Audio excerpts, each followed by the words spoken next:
예수님보다 한 300~400년 더 전에 살았던 그리스 철학자 디오네게스라고 하는 사람이 있습니다. 아테네 철학자로서 사람들에게 존경을 받고 탁월한 통찰력으로 많은 사람들이 그를 따르는데요. 그 동네에 사람들을 자주 골탕을 먹이는 직구전 두 청년이 있었는데요. 어느 날 이 청년들이 어떻게 하면 이 노 철학자를 골탕 먹일 수 있을까 생각하고 있다가 그 중에 한 청년이 손에 작은 새를 가지고 질문을 던졌습니다. 아테네 철학자여, 내 손에 있는 작은 새 한 마리가 죽었겠습니까? 살았겠습니까? 이와 같은 질문을 하게 되었던 이유는요, 골탕을 먹이기 위해서인데요. 만약에 철학자가 살았다라고 하면 꼭 지어서 죽게 만들어 난처하게 만들려고 했고, 죽었다고 하면 손을 펴서 달아나게 함으로 말미암아 철학자를 사람들에게 창피를 주기 위해서 그와 같은 질문을 던진 것입니다. 많은 사람들이 모였고 노 철학자는 한참을 생각하더니 이렇게 말합니다. 나는 새가 죽었는지 살았는지 알지 못합니다. 하지만 분명한 하나는 새의 장래는 당신의 손에 달려 있습니다. 새를 살려주고 싶어 손을 놓으면 새는 날아갈 것이고, 새를 죽이려 해 손으로 꽉 누르면 죽을 수밖에 없습니다. 이 이야기는 자녀 교육에 종종 등장하는 참 좋은 교훈이 되는 이야기입니다. 그렇습니다. 자녀의 장래는 부모의 손에 달려 있습니다. 부모가 어떤 마음의 자세로 자녀를 교육하느냐에 따라서 그 자녀의 미래가 달려있다고 하는 사실인 것입니다. 오늘은 가정의 달 두 번째 말씀으로 가정의 꿈인 자녀 양육에 관한 말씀을 함께 나누겠습니다. 하나님께서는 처음 사람인 아담을 만드실 때요, 성인으로서 직접 만들어서 스스로 독립하게 만들었습니다. 그러나 그 다음부터는 미숙아로 태어나게 만드시고 성숙한 사람이 되도록 부모로부터 돌봄을 받도록 했습니다. 그러므로 세상의 모든 부모는 자녀에 대한 양육의 의무를 가지고 있습니다. 오늘 본문은 자녀 양육에 대한 매뉴얼과 같은 책인데요, 매우 짧지만 그러나 깊이 있는 내용입니다. 자녀를 노엽게 말라, 오직 주의 교훈과 훈계로 양육하라. 먼저 본문 말씀 들어가기 전에 이 말씀이 어떻게 해서 나오게 되는가에 대한 말씀을 한번 짚고 넘어갔으면 좋겠습니다. 이 말씀이 에베소서 6장 4절에 나온단 말이에요. 그런데 그 말씀의 시작이 어디서부터 봐야 되냐면 에베소서 5장 18절부터 봐야 합니다. 17절부터 이렇게 보면 17절은 제가 읽겠습니다. 그러므로 어리석은 자가 되지 말고 오직 주의 뜻이 무엇인가 이해하라 라고 하고 난 후에 술 취하지 말라, 이는 방탕한 것이니 성령에 충만하라 라고 하는 말씀 이후에 부부관계, 부모와 자식관계, 주인과 종업원의 관계를 쭉 해서 계속해서 사도 바울 선생은 기록하고 있습니다. 성령에게는 두 가지 특징이 있습니다, 여러분. 하나는 능력이고 하나는 절제입니다. 이것은 제 말이 아니라 성경에 있는 말씀인데요. 디모데후서 1장 7절에 보면 하나님이 우리에게 주신 것은 두려워하는 마음이 아니요 오직 능력과 사랑과 절제하는 마음이니. 하나님께서 우리에게 주신 성령은요, 바로 능력과 절제입니다. 그런데 이 능력이 과연 무엇이냐? 그 능력은 하나가 되게 하는 능력입니다. 바벨탑으로 인해서 언어가 나누어졌던 그런 인류의 나눔이 성령께서 이 땅에 오셔서 방언함으로 말미암아 하나가 되게 하셨으니, 그래서 에베소서에는 성령이 하나 되게 하신 것을 힘써 지키라고 했던 것, 우리의 능력으로 하나가 될 수 없지만 성령의 능력으로 하나 될 수 있기에 성령께서는 하나가 되는 능력을 허락하셨고요.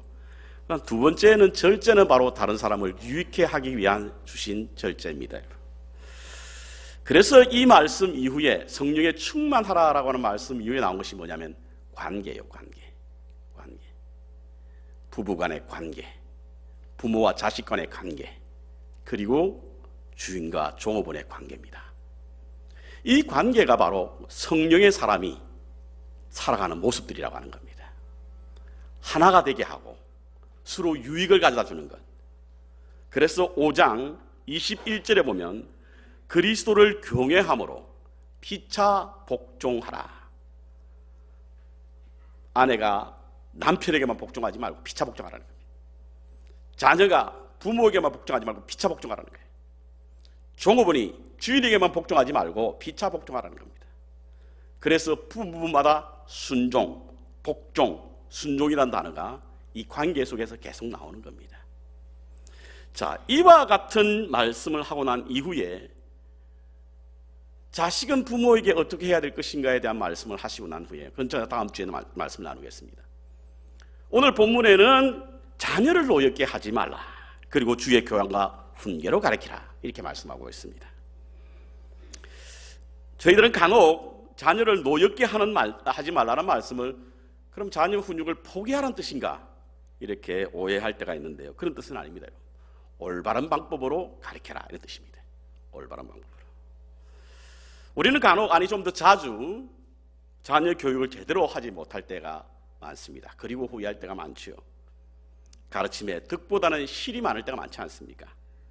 교육 효과가 전혀 나타나지 않습니다.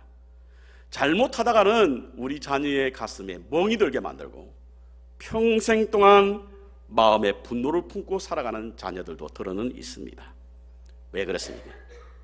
결국에는 자녀를 노엽게 했기 때문에 그런 것으로 이해할 수 있습니다. 그렇다고 한다면 자녀가 노여운 경우가 어떤 경우인가?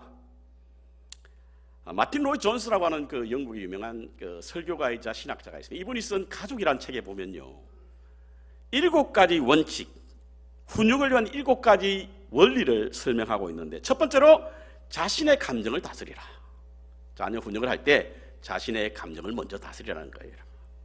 우리가 흔히 자녀 교육을 할 때요, 자기의 감정에 빠져가지고 잘못된, 그래서 자녀를 분노케 할 때가 있습니다. 이 자기 감정에 컨트롤이 안 되면 객관성을 잊어버립니다. 그래서 감정으로 아이를 다스리게 되죠. 객관성을 상실하니 판단력이 흐려집니다. 옳고 그름에 대하여 자녀들에게 전혀 도움이 되지 않는 것이죠. 두 번째로 감정과 행동의 일관성이 있어야 됩니다. 이게 제 말이 아니라 로이 존슨의 말씀입니다.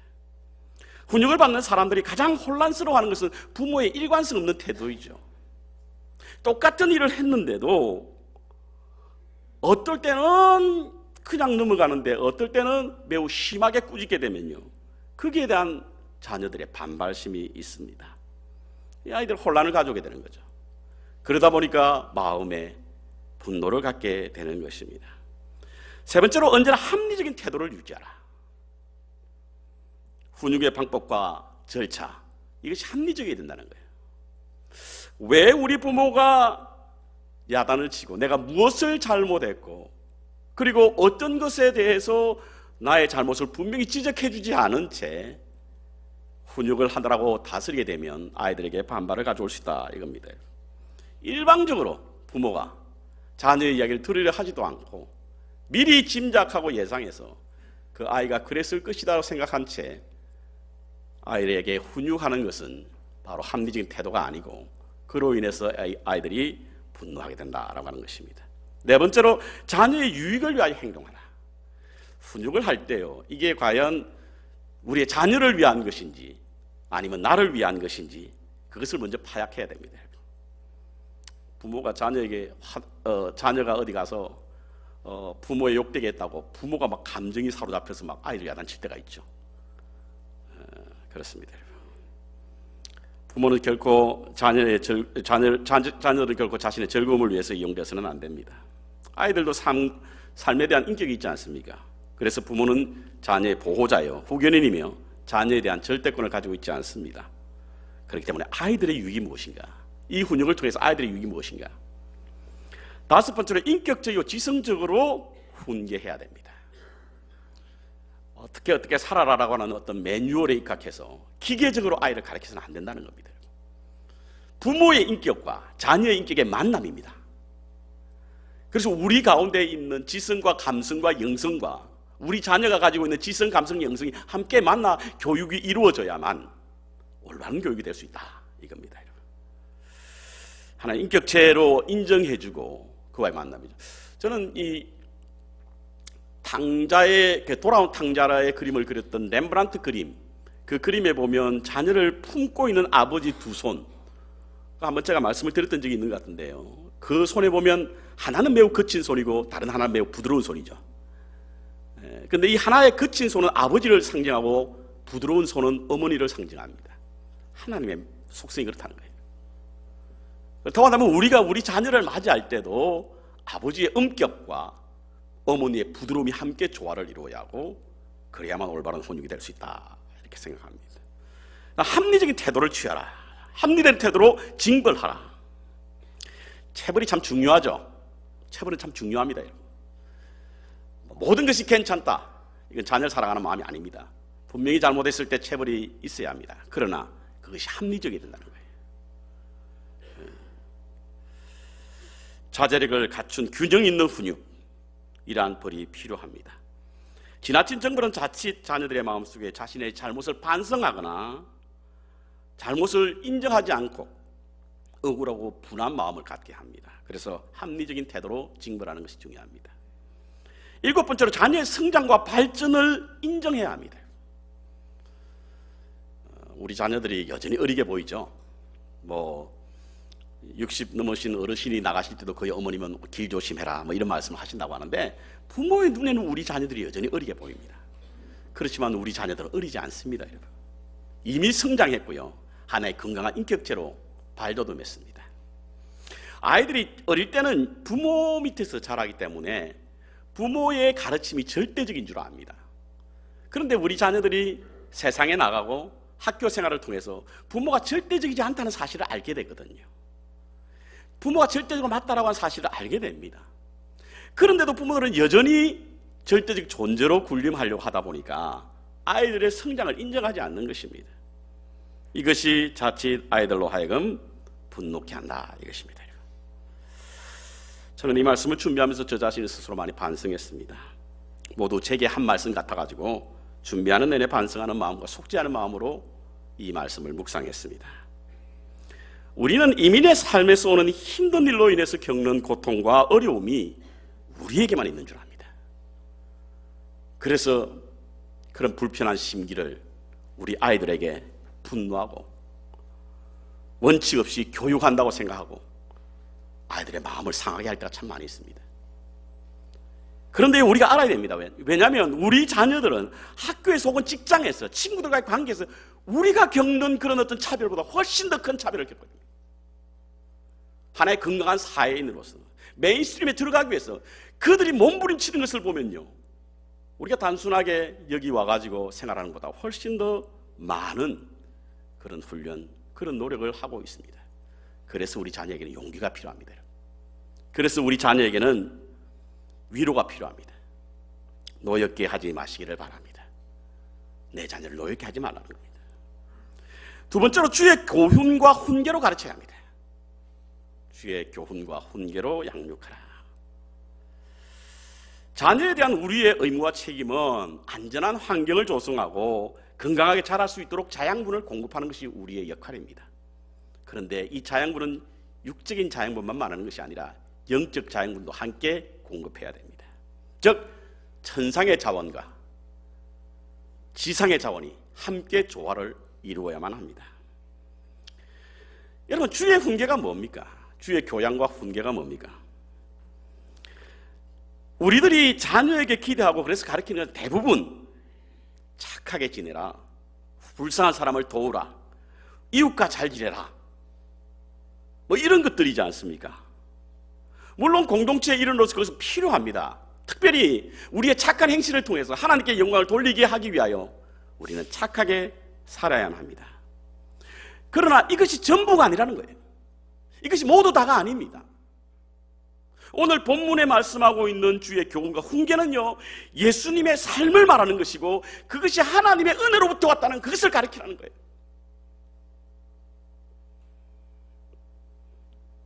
세상이 가르치는 가치와 비교할 수 없는 하나님의 은혜,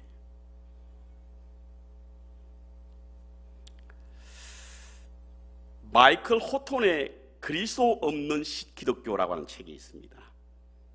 그 책에 보면 이런 글이 있습니다. 만약 사탄이 도시를 지배한다면 어떻게 될까? 이것은 이제 CBS 방송을 통해서 전국에 방영되었던 도널드 그레이 빈 하우스 목사님께서 칼럼으로 썼던 이야기를 이 책에서 인용해서 그 서문에 담고 있습니다. 만약 사탄이 도시를 지배한다면 어떻게 될 것인가? 이분이 이제 필라델피아에서 목회하셨는데, 만약에 사탄이 필라델피아를 접수한다면 어떻게 될 것인가? 사탄이 접수하게 되면 모든 술집이 문을 닫고 모든 음란물이 사라질 것이며, 깨끗해진 거리에는 서로 미소를 건네는 단정한 옷차림의 보행자들만 가득할 것이다. 욕설을 입에 담는 사람도 없을 것이며, 어린아이들은 질문에 공손하게 대답할 것입니다. 그리고 교회는 주일마다 사람들로 가득할 것이다. 다만 그 가운데 어디에도 그리스도는 선포되지 않을 것이다. 이게 사단의 전략입니다. 사단은 할 수만 있다면 복음이 전해지는 것을 막는 거예요. 그런데 이와 같은 사단의 전략이 오늘 점점 우리에게 드러나고 있지 않습니까? 우리를 통해서 나타나고 있지 않습니까? 왜냐하면 지금 우리가 자녀들이 가르치는 것 속에는 복음이 점점 사라지고 있습니다. 훌륭한 사람이 되어라, 선생님 말씀 잘 들어라, 좋은 친구를 사귀라. 여기에서는 주의 교양과 훈계는 찾을 수가 없습니다. 발견할 수 없습니다. 우리 자녀들이요, 커서 부모로부터 독립하면 신앙도 독립하는 것 같아요. 신앙도 이제 신앙의 자유를 찾았어, 이렇게 해서 집을 나가는 자녀들을 봅니다. 왜 그럴까요? 복음을 제대로 심지 않았기 때문에. 복음을 그 복음이 인생에 가지는 의미와 가치가 뭔가, 복음이 내 인생에 어떤 의미를 가지고 있는가, 복음이 내 삶에 어떤 능력이 있는가, 이와 같은 것을 안 가르치는 거예요. 우리가 흔히 교회에 열심히 다니면 복음을 전해진 것으로 생각합니다. 물론 교회 사역자와 교사들은 최선을 다하여 가르치고 있습니다. 그러나 가정에서, 부모와 자식과의 사이에서, 관계에서 복음이 선포되지 않으면요, 자녀들은 그저 부모를 즐겁게 해주기 위해서 교회 나가고요, 근심하지 않기 위해서 교회 열심히 하고요, 교회 나와서 자리만 채우고 앉았으니 성인이 되면 부모와 함께 교회도 떠나는 것입니다. 그리스도가 없기 때문에 그래요. 마음속에 주의 교양과 훈계는요, 교회를 말하는 것이 아니라 그리스도를 말하는 거예요. 사람을 바라보는 교회 생활이 아니라 주님을 바라보는 신앙생활을 말하는 겁니다.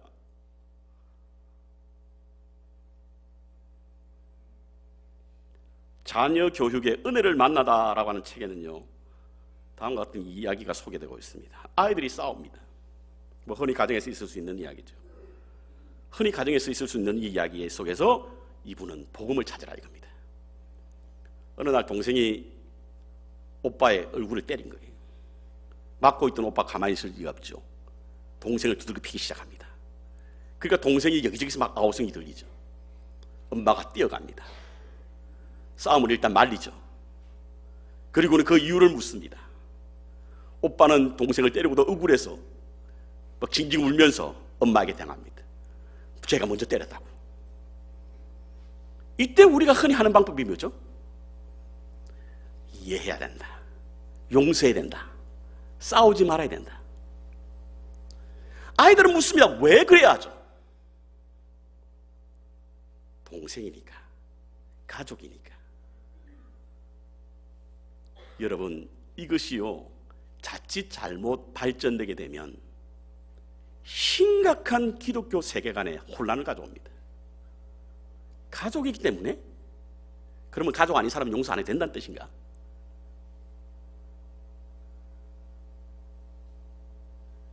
명예가 명분을 이길 수 없고요,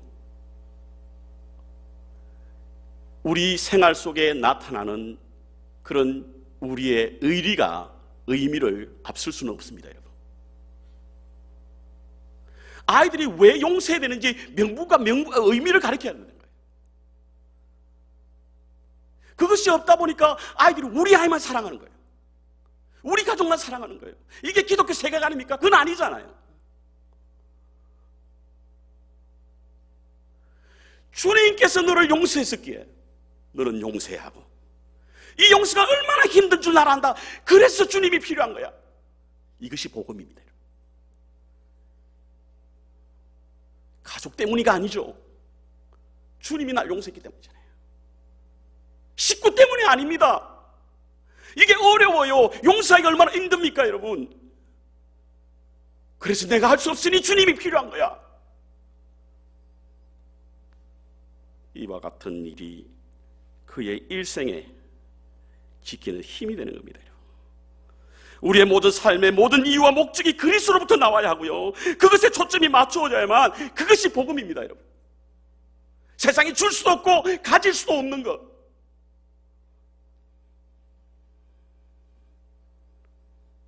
인간의 본성은요, 죄로 가득하기 때문에 몸이 자라면서 죄도 자리를 잡습니다. 죄가 우리의 몸속에 자리 잡기 전에 먼저 해야 될 일은 복음을 심어야 하는 거예요. 그래야만 의의 나무의 열매를 맺게 될 줄 믿습니다, 여러분. 심지 않는 곳에서 거둘 수는 없는 것입니다.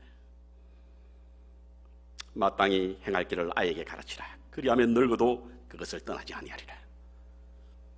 우리가 오늘 복음을 심는 것은요, 장래 우리 자녀들이 결코 복음에서 떠나지 않게 하기 위해 심는 거예요. 지난주에 읽었던 책 가운데 우리 엄마는 소금밭에 물을 뿌리러 간다. 얼마나 그 책 제목이 제게 감동이 오는지 모릅니다. 우리 자녀들이 마치 소금밭에 물을 뿌리는 어떤 노력과 헌신이 아니면 건강한 자녀로 자랄 수 없다는 사실입니다. 그럼 왜 이와 같이 자녀의 양육을 해야 하는가? 이와 같은 자녀의 양육을 해야 하는가? 간혹은 보면 이 부모가 된다라고 하는 것에 대한 의미를 알지 못한 채 부모가 되는 분들이 들어 있습니다. 그래서 어쩌다가 우리 아이가 태어났지, 그저 내게 어느 날 갑자기 다가온 그런 어떤 나의 소유물이지, 이런 생각으로 자녀 양육을 하는 분들이 있습니다. 시편 127편은요, 우리 자녀가 누구인가를 아주 명확하게 설명하고 있는 부분이 있는데요, 자녀들은 여호와의 주신 기업이요, 태의 열매는 그의 상급입니다. 이 기업이 뭡니까? 기업은 컴퍼니가 아닙니다. 하나님이 주신 분깃이라는 겁니다. 선물이라고 하는 것입니다. 그런데 이 기업은 우리가 소유할 수 있는 기업이 아니라 하나님이 우리에게 위임한 것이라는 거예요. 땅을 흔히 이제 가나안 땅에 이스라엘 백성이 들어갔을 때 그것을 분깃이라고 했지 않습니까? 땅도 우리 것이 아닙니다. 우리가 땅도 사고 집도 사고 밭도 사고 하지만 그거 우리 것 아니잖아요. 그러니까 우리 떠날 때 두고 가지 않습니까? 자녀도 마찬가지입니다. 우리 것이 아니, 하나님이 위임하신 것입니다. 그러므로 자녀에 대한 우리의 권한은 하나도 없습니다. 의무만 있는 거예요. 자녀에 대한 권리는 아무것도 없습니다. 의무만 있는 거예요. 성경에서 가장 나쁜 아버지가 누군 줄 아십니까? 성경에서 가장 나쁜 아버지, 저는 야곱의 외삼촌이었던 라반이라고 생각합니다. 그는 자신의 부를 위해서 딸을 팔았던 사람 아닙니까? 딸이 알고 있었어요. 라헬이 말한 내용이 창세기 31장 14절 15절에 나오는데요, 라헬은 그의 아버지 라반에게 이렇게 이야기합니다. 우리가 우리 아버지 집에서 무슨 분깃이나 유업이나 있으리요? 아버지가 우리를 팔고 우리의 돈을 다 먹었으니 아버지가 우리를 외인으로 여기는 것 아닌가요? 아버지가 우리를 외인으로 여겼으니 우리를 팔았다는 거예요. 그러니까 딸 라헬이 그 집을 나와서 결혼하게 될 때 훔쳐왔잖아요. 드라빙. 그들에게 있어 이 상은요, 그들이 시키는 상은 굉장히 중요한 거거든요. 라헬이 그걸 훔쳐왔습니다, 여러분. 자식은 하나님으로부터 받은 위임받은 기업이라는 사실을 우리 잊지 말아야 합니다. 동시에 자녀는 하나님의 성물이요, 상급입니다, 여러분. 때로는 우리 자녀들을 키우다 보면 좀 실망스러울 때가 있죠. 저도 그런 소리를 들어 우리 아이에게 해서, 야, 너 참 아빠를 참 실망시킨다라고 하는 표현을 했는데, 그래서 만족스럽지 않는 그런 느낌을 받는데 사실은요, 하나님이 주신 선물이에요. 선물은요, 주는 사람에게 목적이 있는 것이 아니라 받는 사람에게 맞춰주는 거예요.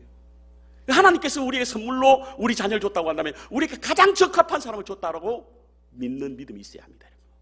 우리 자녀가 우리 가정에 가장 적합한 그런 사람이라는 거예요. 새롭게 하소서에 방문됐던 이헌주 목사님, 그의 아는 사모 김은영 사모, 한 10여 년 전에 미랄의 밤 행사에 가족이 와서 간증을 했던 적이 있습니다.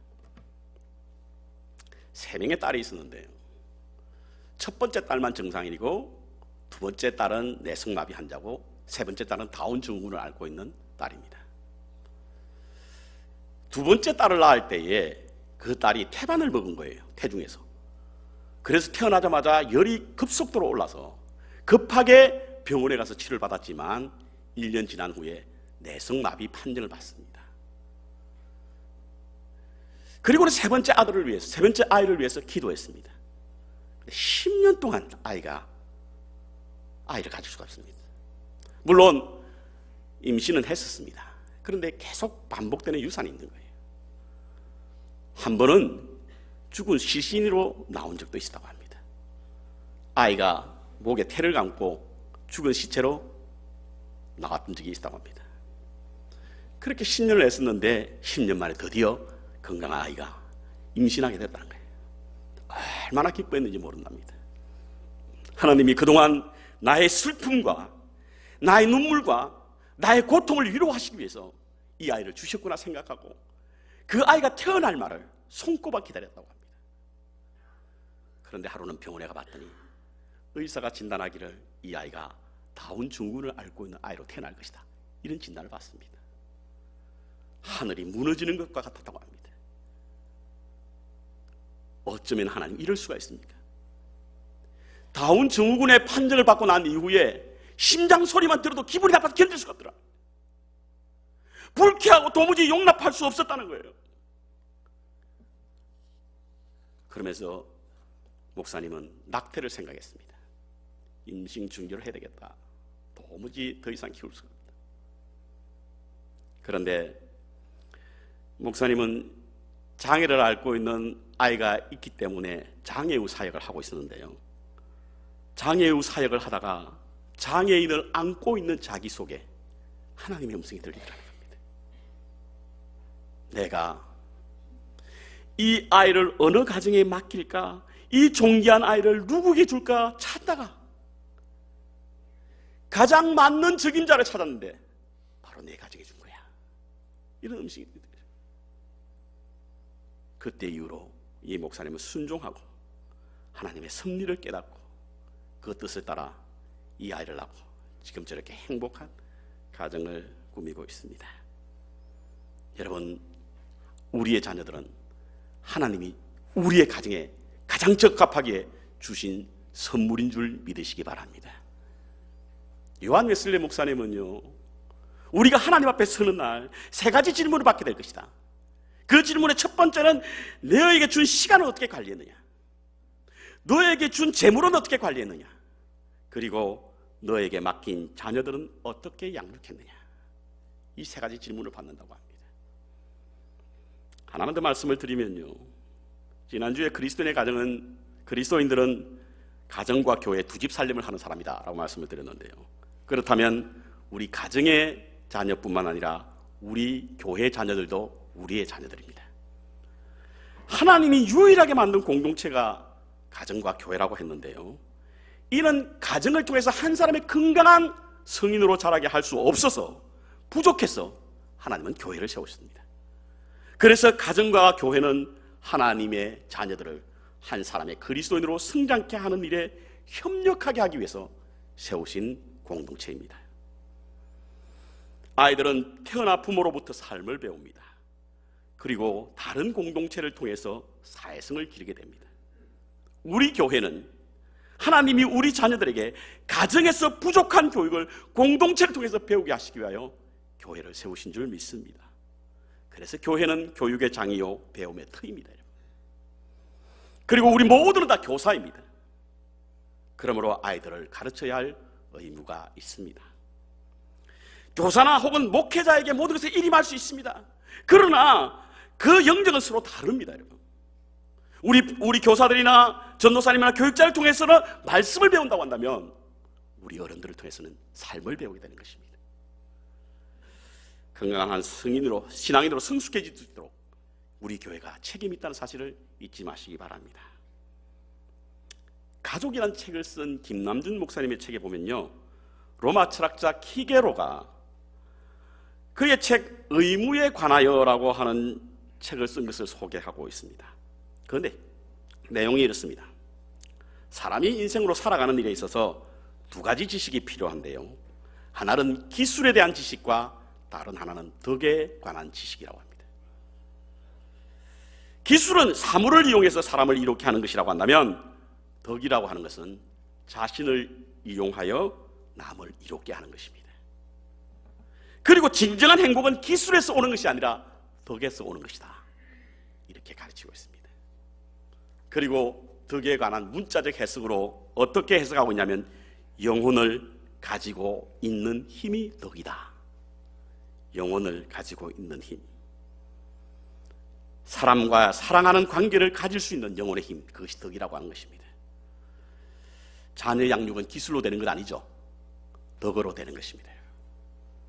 덕으로 우리의 가정과 교회의 자녀를 양육하여 덕이 모자라는 사람에게 덕을 나눌 수 있는 건강한 아이로 자라게 할 수 있도록 우리에게 하나님은 위임하신 것입니다. 그래서 이들을 위하여 기도해야 하고 이들을 위하여 삶으로 양육해야 될 줄 믿습니다. 우리 자녀들이 상위에 둘러앉아 있는 어린 감람나무와 같이 하나님의 나라와 이 사회에 불을 밝히는 귀한 자녀로 자라날 수 있도록 기도해 주시고, 여러분의 가정의 자녀와 교회 자녀들이 이와 같은 쓰임을 받을 수 있는 놀라운 은혜가 있기를 주님의 이름으로 축원합니다.